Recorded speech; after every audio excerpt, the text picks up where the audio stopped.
What if I told you that Rome never truly died? That while the Western world watched it crumble, another Rome quietly endured for 1,000 more years? Why would history forget an empire that outlasted every rival, translated the ancient world into the medieval one, and stood as the last wall between Europe and conquest? Today, we will travel through sacred palaces, desperate sieges, and the decisions that kept one civilization breathing long after everyone else declared it dead. This is not just the story of an empire, it is the story of how identity, faith, and stubbornness can defy time itself.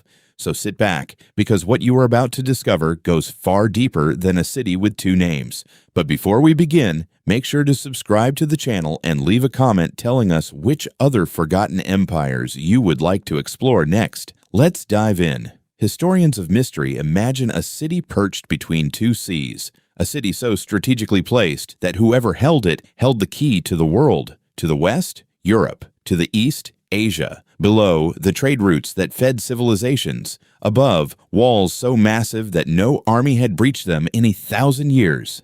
That city is Constantinople, and its story begins not with its fall, but with a choice made by a dying emperor who refused to let Rome disappear. To understand how Byzantium survived, we must travel back to the year 285, when a man named Diocletian looked at an empire tearing itself apart and made a decision no Roman emperor had dared to make before him. He split it, not out of weakness, but out of cold strategic genius. One emperor for the West, one for the East, two capitals, two armies, one idea: Rome must not fall. Among those who inherited this divided world, two stood out. The West, vast and overextended, plagued by migrations, debts, and restless generals. And the East, wealthier, more urbanized, connected to the silk routes of Asia, and anchored to a city that nature itself seemed to have designed as a fortress. No one could have imagined that this eastern half would outlive its counterpart by nearly 1,000 years. But the most important decision was not the split. It was what came next. In the year 330, the Emperor Constantine did something that would forever change the fate of the ancient world. He moved the capital. He chose a small Greek city on a narrow peninsula and renamed it after himself, Constantinople, the city of Constantine. And with that act, the center of gravity of the Roman world shifted east, away from the crumbling frontiers of the Rhine and the Danube, toward the crossroads of civilization. That push, west to east, was the first secret of Byzantine survival. But there were others, and the most powerful of them was not an army. It was an idea. Before the Crusades, before the Ottoman Empire, before the great cathedrals of Europe rose from the mud, there was a civilization that saw itself as the living heir to both Caesar and Christ. The Byzantines did not call themselves Byzantines. That name came later, invented by historians who needed a way to separate them from the Rome they always believed themselves to be. They called themselves Romans, spoke Greek, prayed in churches lit by 10,000 candles, and ruled with an authority they believed descended not from men, but from God himself. Their emperor was not merely a king.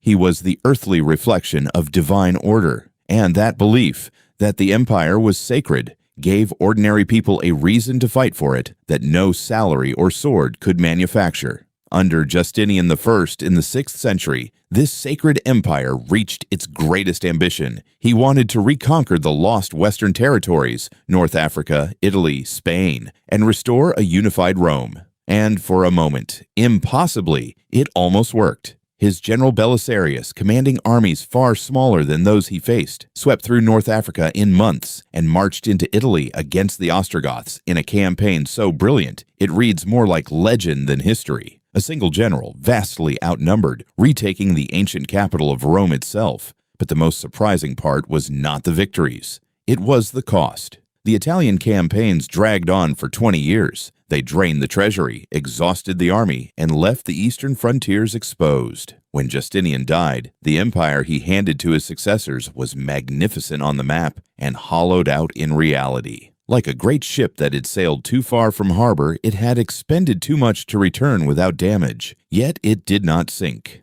Not yet. Because the Byzantine Empire had one more secret that set it apart from every other civilization of its age: its ability to adapt, absorb, and transform without losing itself. When the Arab conquests of the 7th century tore away Egypt, Syria, and Palestine, the empire's wealthiest provinces, Byzantium did not collapse. It contracted, it reformed its military, reorganized its provinces into self-sustaining units called themes, and redirected its identity inward. Less Rome, more Constantinople; less empire, more fortress. And at the center of that fortress, the walls held 3 layers of stone and brick, 20 meters high, built by the Emperor Theodosius in the 5th century. For 1,000 years, every army that looked at those walls, Avars, Arabs, Bulgars, Russians, turned back, until the morning of May 29th, 1453, when the Ottoman Sultan Mehmed II, 21 years old and burning with ambition, brought something the walls had never faced before: cannons. What unfolded was not merely a battle, it was the end of an era. The last Roman emperor, Constantine XI, died fighting in the breach, and with him fell the final thread connecting the medieval world to antiquity.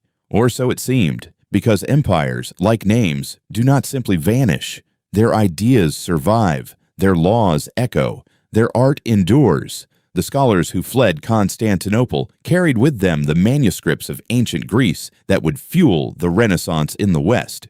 Byzantine art gave birth to the icons of the Orthodox Church. Byzantine law shaped the legal codes of Eastern Europe, and Byzantine identity lived on in the people of Greece, the Balkans, and Russia, who for centuries saw themselves as heirs to a flame that never fully went out. Today, Byzantium evokes for many a world of court intrigue, golden mosaics, and impenetrable walls, an empire that history half forgot.